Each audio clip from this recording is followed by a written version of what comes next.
envie d'entreprendre, volonté de réussir, regardez le Club Éco d'Objectif-News.tv avec la Banque Populaire Occitane. L'aéroport Toulouse-Blagnac vous présente l'interview Objectif News de 18h.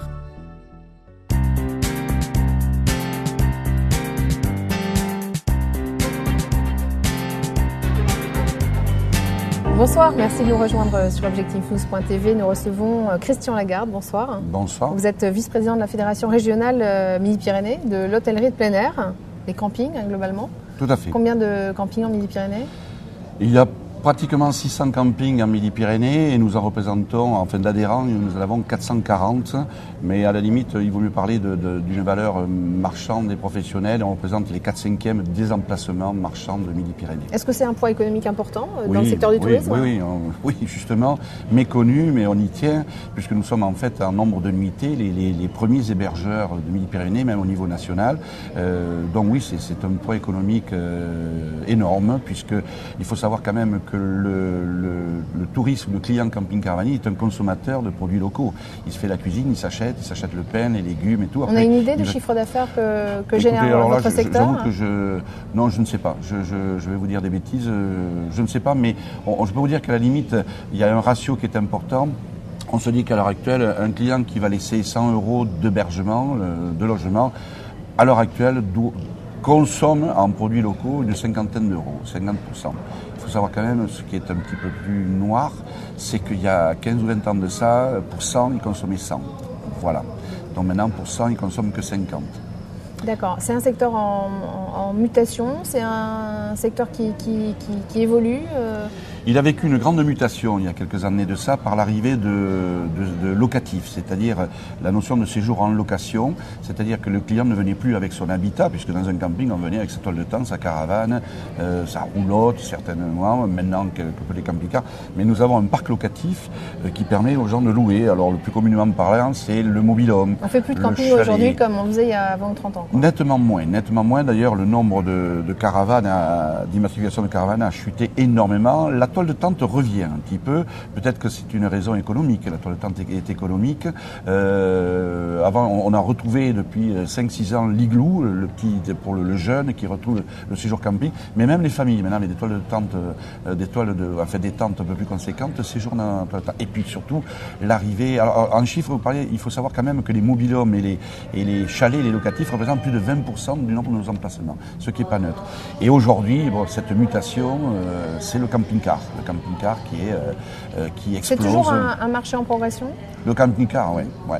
Alors en progression énorme, il y a peut-être aussi un phénomène de vase communicant avec la chute de la caravane, peut-être l'arrivée de l'immatriculation de camping-car. Et les gens qui font du camping-car, ils ont besoin d'un hébergement en camping ? Je crois que justement, on avait un camping-car pour ne pas être tributaire de... J'imagine que vous, c'est important pour vous de les attirer. Nous, quand on voit les chiffres de camping-car, si jamais on se projetait, on se disait, s'ils venaient tous en camping, nous serions ravis et nous envisagerions presque un deuxième mois d'août dans notre paysage. Ce qui n'est pas le cas. Alors c'est vrai que les camping-cars ne vont pas tous dans les campings pour deux raisons. D'abord parce qu'ils aiment la liberté, ils ont des moyens de stationnement différents, des regroupements, des aires. Ce que nous ne voulons pas surtout, c'est les aires gratuites, surtout sur les frais des collectivités locales. Ça, c'est pas normal. Pas de taxes de séjour, pas de TVA, donc c'est un petit peu anormal. Et puis il y a aussi, il faut reconnaître de notre tort. Notre tort, c'est que nous ne sommes pas ouverts tout le temps, toute l'année. Ce qui fait que des camping-cars, le reste du temps, ils circulent, il y en a beaucoup, ce sont des gens d'un certain âge, retraités, donc ils n'ont pas de saisonnalité. Donc oui, c'est une arrivée massive sur laquelle nous nous penchons énormément, oui. Quelles sont les actions de votre fédération ? Est-ce qu'il y a des objectifs Oui, bien sûr. Alors, au tout départ. De formation Alors, la formation est un poste, je crois que c'est le deuxième après le principal. Le moteur de notre fédération, qui est un syndicat professionnel, c'est la défense professionnelle. Voilà, la défense professionnelle, pour tout un tas de choses. Nous sommes, allez, on va pas pleurer, mais en fait, nous sommes agressés. Il n'y a pas très longtemps, on vient de prendre 1,5 % de TVA, les normes, les autorités, la sécurité. Voilà, on est à 7, voilà.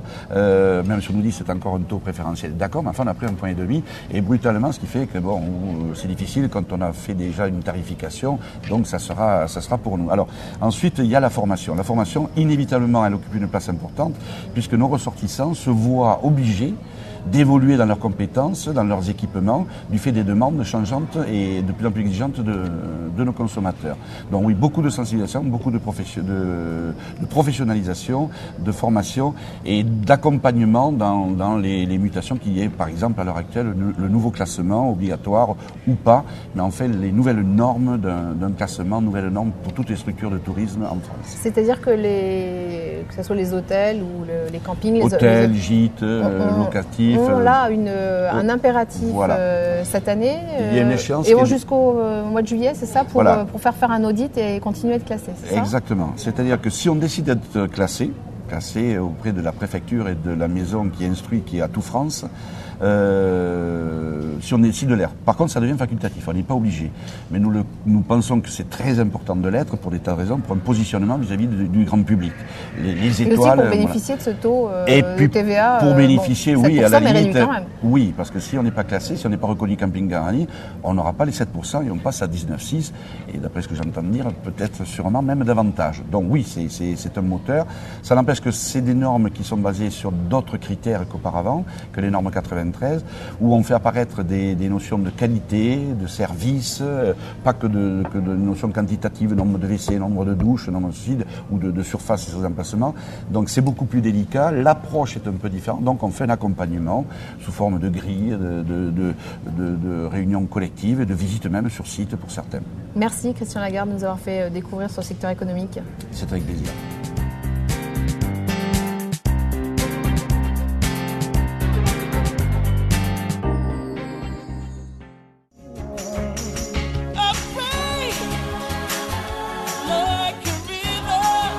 Envie d'entreprendre? Volonté de réussir? C'était le Club Éco d'Objectif-News.tv avec la Banque Populaire Occitane. L'aéroport Toulouse-Blagnac vous a présenté l'interview Objectif News de 18h.